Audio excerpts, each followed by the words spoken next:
नमोऽस्तुते दीपज्योतिर्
આપણે એમની આંખોના તારલા બનીશું, એમનું ગર્વ વધે એવું આપણે દીકરી બનીશું.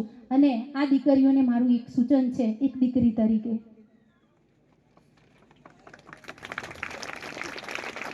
હવે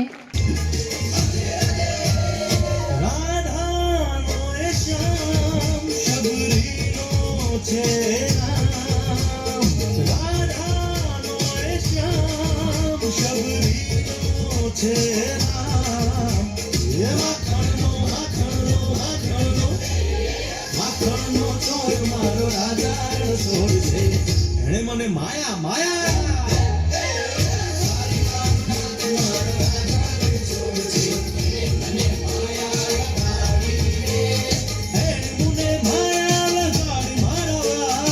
મુસ્લિમ હતા પણ ક્યારેય ધર્મવાદ જેવું એના ચારિત્ર્ય ઉપર લાગવા ન દીધું. અને હું એવું માનું છું કે ભારતને ડિફેન્સ સિસ્ટમની બાબતમાં વિશ્વના ફલક ઉપર જો ઊંચી નામના અપાવી હોય અને કોઈ દેશ સાથે ડિફેન્સની બાબતમાં જ્યારે યુદ્ધ થાય તો જ્યારે રક્ષણની વાત આવે તો અબ્દુલ કલામે આપેલા સાધનો છે એ ભારત માટે આજે પણ ખૂબ જ ઉપયોગી છે. એટલે કહેવાનો મતલબ એ કે રાષ્ટ્રને છે ને ડર ન લાગે ને એવી કામગીરી કરી અને એ વ્યક્તિ આ દેશમાંથી વિદાય લીધી. આવા તો કેટલાય ઉદાહરણો છે કે જે વ્યક્તિને જે કરવું હોય ને એમ એને જીવવા માંડવું પડે. મેં આવું વાંચેલું કે તમે જે બનવા માંગો છો ને વિદ્યાર્થી જીવનમાં એ પ્રમાણે જીવવાની શરૂઆત કરી દો, તમે તમારા મુકામ સુધી પહોંચી જશો. બરાબર, પાણી શરૂઆત છે ને આ જ કાળમાં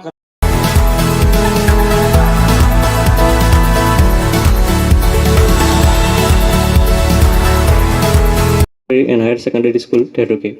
I have been giving speeches and anchoring programs since I was in 7th standard, but today I'm standing here again with more confidence, more positivity, and much better delivery than before.